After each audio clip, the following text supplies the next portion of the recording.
السلام عليكم ورحمة الله وبركاته.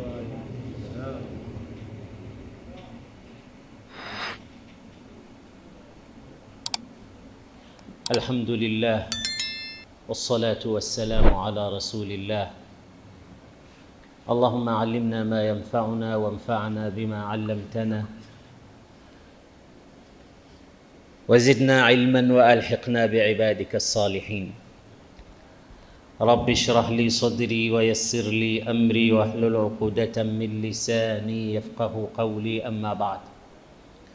Zamani tulipokuwa chuoni tulikuwa tukisoma somo linaitwa adabul arabi, adabu na masomo yanayofungamana na thaqafa na lugha na balagha na maani na badii, yani ni mchanganyiko wa mambo mengi yanayohusiana na department hii ya lugha ya Kiarabu. Kuna abiyati nyingi za shairi, dawawin mbalimbali tulikuwa tukihifadhishwa, na tulikuwa katika jil ambayo tukisoma sisi na vijana ambao tulikuwa pamoja katika chuo wakati ule, tulikuwa tukishindanishwa katika department hiyo, na walillahi alhamdu nimehifadhi abiyati nyingi katika upande huo. Kuna beti moja inasema: hamat ala nafsi alghumum kaannaha wa kaannahunna farisatun wa suquru ya laylu ayna an-nur hal tanqadi am laysa ba'daka nuru. Beti huu ni mtu ambaye amefikwa na majanga, amefikwa na matatizo, amefikwa na tabu, mpaka amefika katika msongo wa mawazo. Na hii ni hali ambayo inatukumba watu wengi katika ulimwengu, hususan vijana. Tunafikia pahala tunapata kitu kinachoitwa alkaaba. Hata ile sura ukiitizama unaona imesawijika. Ndio ile aliyokuwa akiomba Mtume wakati akiwa safarini, kwamba nakuomba ya Rabbi niepushe na hivi vitu, su'il mundhar au su'ul mandhar, yani mandhar, image, picha mbaya wakati wa kurudi kwangu, kutokamana na yale yanayonikuta katika safari, najiepusha nao hali kama hiyo. Anasema hamat ala nafsi alghumum, nimevamiwa ndugu zangu na ghamu nyingi. Alghumum jamu ya gham, ambazo Mtume katika miongoni mwa dua zake, Allahumma inni a'udhu bika min alhammi wal hazan wa a'udhu bika min alajzi wal kasal wa a'udhu bika min ghalabati ad-dain wa qahri ar-rijal, ni miongoni mwa dua alizokuwa Mtume kila wakati asubuhi na jioni anamwomba Allah muepushe nazo. Miongoni mwa vitu ambavyo anaomba aepushwe nazo ni humum, anxiety, ghamu zinazomkuta mtu kwa yale ambayo anayatarajia, anayaona, yanayomsibu, yanayomkuta mengi. Sasa huyu bwana anasema hamat ala nafsi alghumum,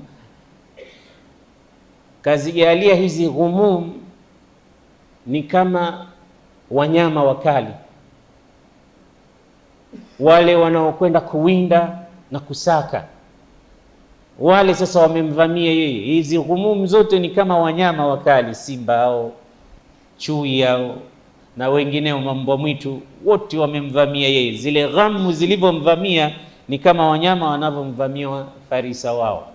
hamat ala nafsi alghumum kaannaha, hizo ghamu zilizonidhibiti mimi na kunivamia ni kana kwamba ni mfano wa nini? Kaannaha wa kaannahunna farisa. Farisa ndo wale wanyama wakali wale. Hapa ndo tunatolewa tashbih, mushabbahun bihi, adatu tashbihi, wajhu shabahi, na zinakuja zile balagha, anakuambia hii ni majaz au majaz aqli au ni majaz kitu gani, vitu kama hivyo unaambiwa utohoe hapa ndani. Ni picha nzuri Lakini ukigeuza katika mambo, huyu mtu anaabir, ana explain wakati mgumu sana anaopitia. Kuna kitu katika sauti inaitwa maqamat. Ukisoma ilmu ya tajwid, wenyewe wale mabingwa wana kitu wanakiita maqamat. Zile maqamat zile, Nahawandi au Hijaz au Bayati au Sika au Ajmi au Saba, zile ziko 8, na kila maqamu ina kitoto chake, yani ina vitoto vyake. Ukisikia wale wasomaji wa Qur'an usifikirie wanasoma tu, wenyewe wanajua namna ya. Sasa kuna maqamu moja inaitwa Saba. Hii maqamu ya huzuni. Mara nyingine unamwona yule msomaji anasoma lakini kama ana huzuni fulani. Sauti hii ukisikia unaweza ukatokwa na machozi bila hata hujui anachokisoma wala maana yake hujui. Zile sauti tu namna zinavyokuja. Na hii picha hii ya huyu bwana anavyowaelezea hawa watu, bila shaka akikueleza tu mambo yake unajua huyu anahitaji mtu anaitwa psychiatrist, au anahitaji ushauri na saha, anahitaji kutolewa hapa. Baada ya muda mchache tunaweza tukampata hospitali ya wenda wazimu, au tukampata amejifungia milango akapatwa na kitu kinachoitwa depression ikampelekea. Na huu ni ugonjwa wa watu wengi, hususan watu wasiomwamini Allah subhanahu wa ta'ala, mpaka akajitia kitanzi akajiua. Kwa sababu ya nini? Ya matatizo.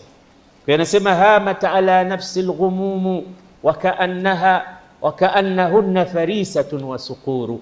Kisha akamaliza ubeiti wake, matatizo yalivyonivamia na hali ilivyokuwa nzito kwangu ni kama wale eagle, wanyama ndege wale wakali wale, wanaweza wakabeba hata kondoo, namna alivyokuwa mkali na namna makucha yake yalivyokuwa na mdomo wake ulivyokuwa sharp.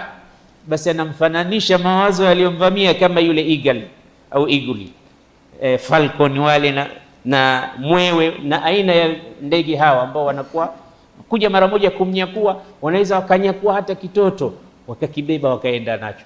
Anasema matatizo yake ni kama mfano wa hicho kitu. Kaannaha wa kaannahunna farisatun wa suquru. Suqur ni jamu ya saqr, ambaye ndio huyo mwewe au eagle au falcon au kipanga tunaowazungumza. Kisha akasema ya lailu, ya lailu, ewe usiku.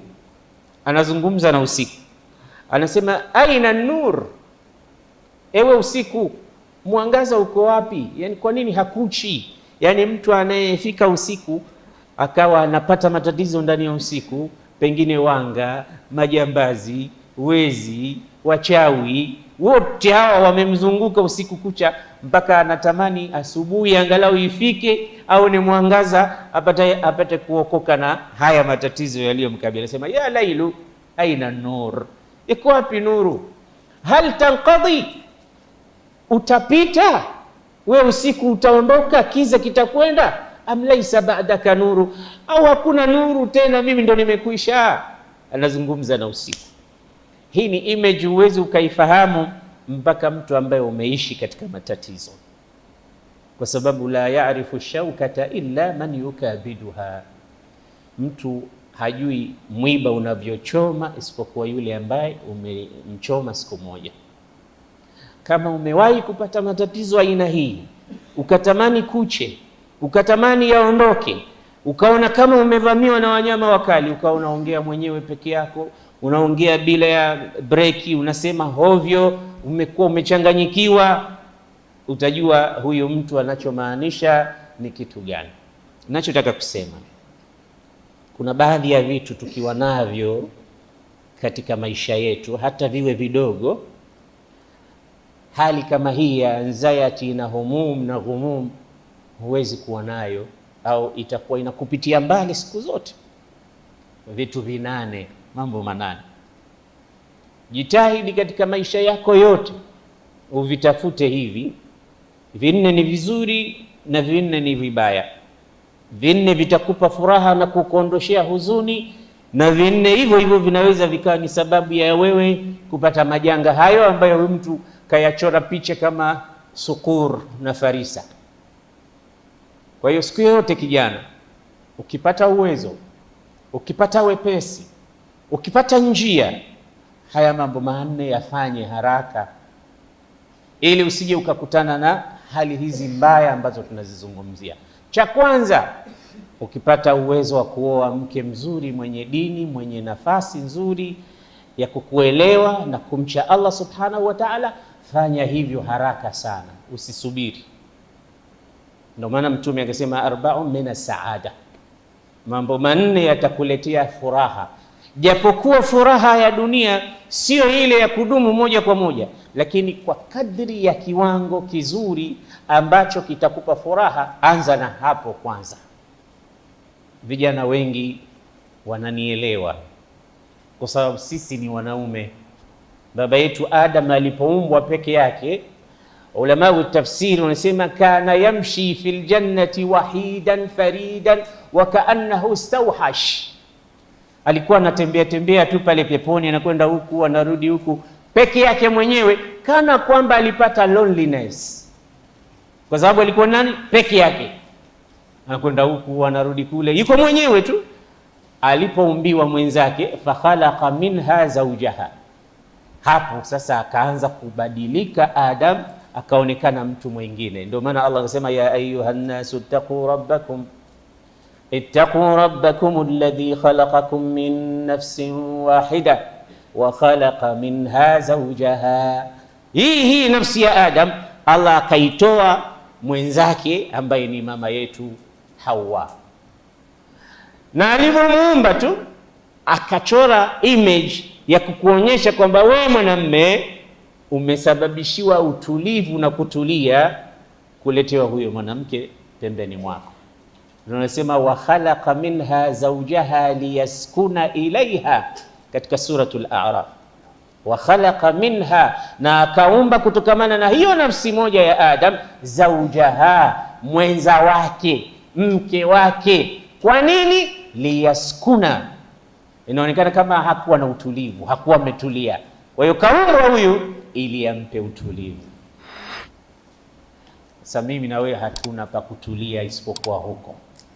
Hizi anxiety na maghumum na majekejeke na mawazo na shida hizo unazoziona, pahala pake pa kutulizwa ni pale katika suratul Rum, wa min ayatihi an khalaqa lakum min anfusikum azwajan litaskunu ilaiha. Angalia tena maana litaskunu ilaiha. Ukimuuliza mwanafunzi wa darasa la 4 la 5 katika lugha, aina taskun, jibu lake atakwambia askunu fi Kinindo, atakwambia askunu fi Buyenzi, askunu fi Bwiza, askunu fi Muramvya. Hasemi askunu ila, hawezi kukwambia hiyo. Akikujibu askunu ila ni ghalat. Askunu fi, aishu fi, nakaa pahala fulani, lakini Allah anasema litaskunu, hakusema fiha. So litaskunu ilaiha, yani kule kutulia kwao kuna maana zaidi ya kutulizana. Akili zitatulia, akili zitakaa sawa, kwa sababu wanasema ulama, anasema kana kwamba Mwenyezi Mungu anataka kumwambia mwanamke, ayatuhal mar'a inna hadha ar-rajul huwa asluki ant minhum fasalti wabittali fala ghina lihayyin an aslihi. Anamwambia wewe mwanamke, wewe asli yako ni huyu mwanamume, wewe ulitoka kwa yule mwanamume, kwa hiyo shina lako wewe ulitoka pale, kwa hiyo yule ndiyo asli yako wewe. Na hivyo yeyote atakayekuwa hai lazima ategemee asli yake. Kwa hiyo wewe mwanamke unategemea asli yako ambaye ni nani? Ni mwanamume. Wa ayuha rajul, na ewe mwanamume, inna hadhihi almar'ata, huyu mwanamke, hiya juz'un minka, yeye ni sehemu iliyotoka kwako. Wabittali fala ghina lihayyin an juz'ihi, na kwa ajili hiyo basi wewe utakuwa unategemea sehemu yako siku zote ili ikuunganishe upate kukamilika na kupata salama. Kwa hiyo sisi bila ya wao nothing, na wao bila ya sisi hali kadhalika. Tunahitajiana, lakini sisi ndo tunahitajia wao zaidi kwa sababu kana kwamba mwanamke ndiye anayetafutwa. Ndio maana wanachuoni wanasema ukisikia Mwenyezi Mungu anakuahidi wewe mwanamume baadhi ya vitu vizuri peponi, utasikia anasema kuna wanawake wazuri, lakini hajasema kuambia wanawake huko kuna wanaume wazuri, kwa sababu wanawake ndio wenye kutafutwa, wanawake ndio wenye kuendewa mbio. Ndio maana unaenda unatafuta, unaposa, unafanyaje, unahangaika wewe, wao wamekaa muazzaza mukarram. Ndio maana Allah anamwambia Adam, ewe Adam, uskun anta wa zawjuk, kisha anamwambia katika aya nyingine, fala yukhrijannakuma min aljannati fatashqa. Akusema fala yukhrijannakuma min aljannati fatashqaya au fatashqayani, asiwatoe huyu ibilisi peponi mtapata tabu. Kumwambia wewe utapata tabu, wewe yule wala hapati tabu, yeye anakaa nyumbani tunakusubiri. Na ndio maana mpaka leo hawapati tabu yoyote.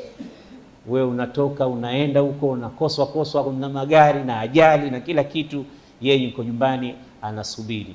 Na ukifika akikupapasa kidogo kwenye kichwa tu, unatoa mifuko yote kila pahali mpaka mifuko ya ndani unamwachia, unamwambia hizi mke wangu, hizi mke wangu nimeleta, gawa wewe, nigawe wewe. Na huyo ndio mke wa halali. Na hata wale wa haramu, wale wa haramu pia tunawaambia chukua kila kitu, nibakishie nauli tu ya kurudi.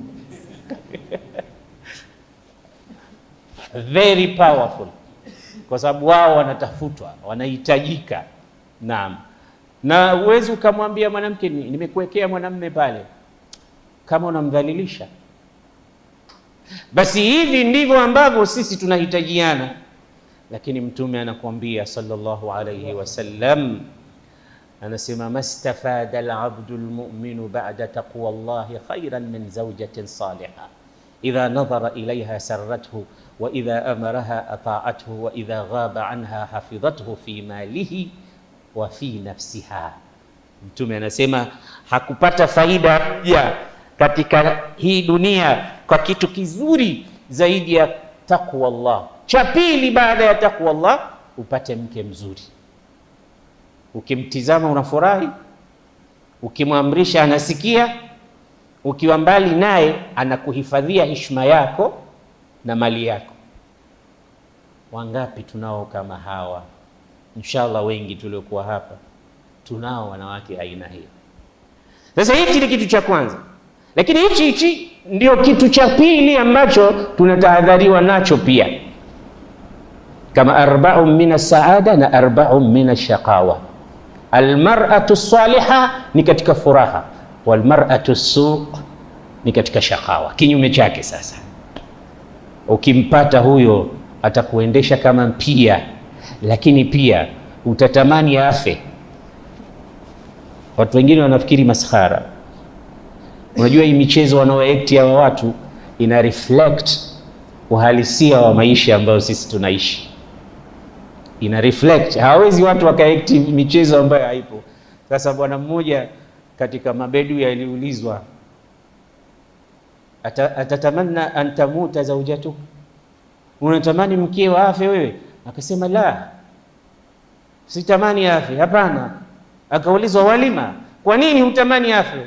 Asema hatta la amuta farahan, ili nisije nikafa na mimi kwa furaha. Yani akija akifa ndo furaha yake. Sasa ina maana kuna watu, mtu mumewe au mkewe akifa, wengine wanafurahi. Alhamdulillah, hawasemi tu lakini wanafurahi. Kuna bwana mmoja walimteka mkewe, wakamchukua ambaye wakampigia simu, bwana kama hujaleta milioni 15 darling wako huyu, kipenzi chako huyu, tunaenda naye na hutomuona tena, mpe salamu za mwisho mwisho, msomee Fatiha kabisa. Alipopewa simu, sasa mmemkamata mke wangu? Ndio. Milioni ngapi? Milioni 15 tupe tukurudishie mkeo. Akamwambia subiri. Kwani kumua kabisa ni bei gani? Sio kumteka tu. Mimi nataka asirudi kabisa. Sasa kuna watu wengine hawasemi tu, lakini wamechoka. Yani kuna mmoja aliwahi kusema, mimi natamani kungekuwa na na mbiu inapigwa, kila mmoja amrudishe mkewe nyumbani kwao. Sasa mimi ningekuwa wa kwanza namrudisha. Sasa hizi sio ndoa, ni ndoano ambazo watu wanavumilia kuishi. Ndio hiyo almar'atu su. Ukienda ukiuliza chakula tu ni ugomvi. Kwani hoteli hapa kila kija unauliza chakula, unauliza yani sasa wewe ni mke wangu au ni akiingia mume sura nzito, hakuna tabasamu, hakuna kucheka, hakuna kufurahi, hakuna kuulizana hali, hakuna kutaniana, hakuna maneno mazuri, utafikiria jeshi. Mambo yote unayakuta kinyume kabisa. Wal mar'atu su, na mwanamke mbaya. Kitu cha pili kizuri chenye kuleta furaha, anasema wal jaru salih, jirani mzuri. Jirani mzuri, tafuta pahala palipokuwa na jirani mzuri, jenga nyumba, kaa nao watu kwa uzuri. Ukihama wanalia majirani, sio wanasema alhamdulillah, sasa mtaa utakuwa mzuri, ameondoka yule, alhamdulillah, nilikuwa nafikiria kuuza nyumba, lakini maadamu ameondoka basi siondoki tena. Yani kuna watu wanahama kwa sababu yako. Kuna watu wanafikiria kuondosha watoto wao kwa sababu ya watoto wako, namna walivyokuwa wachafu wa tabia. Matusi yote wanajifundishia nyumba ya pili, tabia mbaya zote wanajifundishia huko. Na jirani, ndugu zangu, ni mtu muhimu sana. Mtume anasema la yazala Jibrilu yusini biljar hatta dhanantu annahu sayuwarithu. Jirani akiona aibu yako, jirani mzuri ni yule mwenye kuficha aibu yako. Akiona zuri analitangaza, jirani yangu mashaallah ni mtu mzuri, nimeona. Akiona baya anakustiri, anakusaidia kunapohitajika. Na kinyume chake aljaru su. Mambo manne hayo, aljaru salih waljaru su. Jaru salih analeta furaha, jaru su analeta balaa. Cha tatu almarkabu salih au almarkabu alhani, kipando kizuri. Nunua baskeli yako nzuri, nunua Honda yako nzuri. Ukipata uwezo nunua gari yako nzuri, nunua helikopta yako nzuri. Kul man harrama zinata Allah, ni nani aliyeharamisha mapambo? Mwenyezi Mungu Subhanahu wa Ta'ala amekupa, na katika hadithi anasema inna Allaha yuhibbu idha an'ama 'abdahu an yara athara an-ni'ma. Allah akimneemesha mja wake wanapenda ile athari ya neema ionekane. Yani ukiwa una pesa, una uwezo, uonekane uwezo wako, ushukuru neema ya Allah Subhanahu. Kwa hiyo markabu salih, nunua kipando kizuri kwa kadri ya uwezo wako, gari nzuri, kipando chochote kizuri ambacho hakikusumbui. Ukisema sasa naenda Gitega, unapiga one kick, sio zinapigwa kiki 15.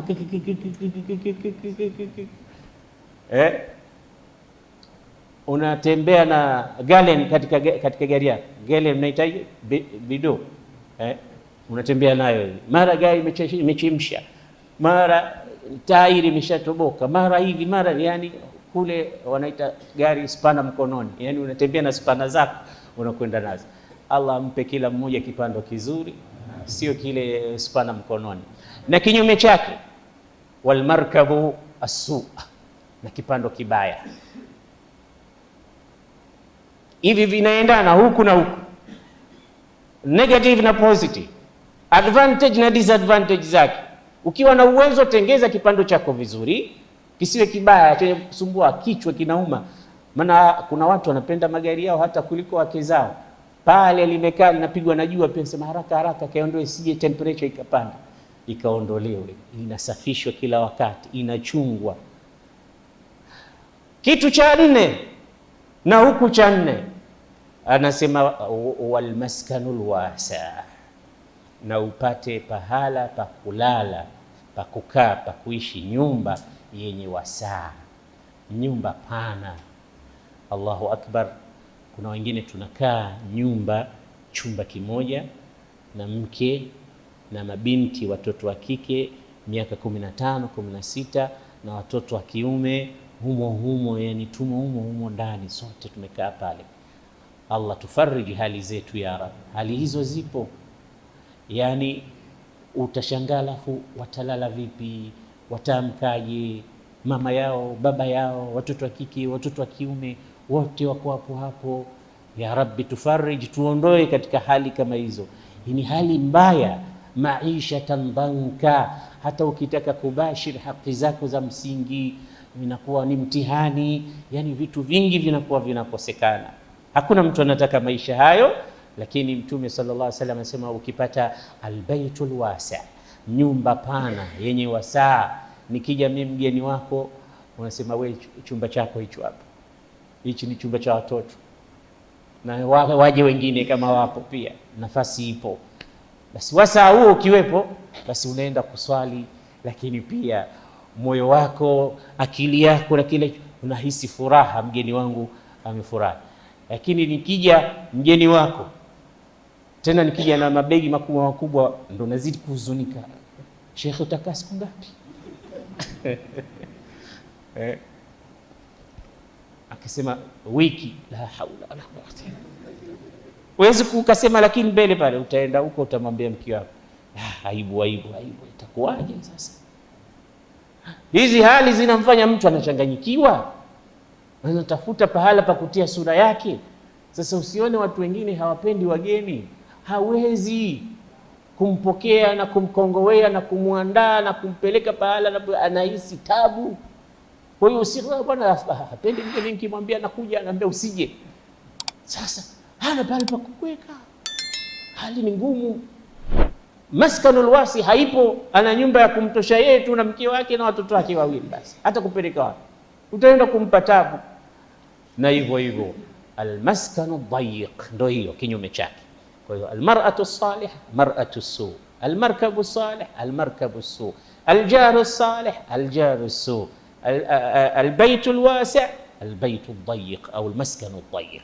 Allah namuomba kwa utukufu wa usiku wa leo Lailatul Jumua, na katika kumi hili la mwisho, Mwenyezi Mungu amfariji kila mmoja wetu, haya manne ya saada ampe na haya manne ya shakawa asimpe, amuondoshe ya rabbal alamin. اللهم أرنا الحق حقا وارزقنا اتباعه، وأرنا الباطل باطلا وارزقنا اجتنابه.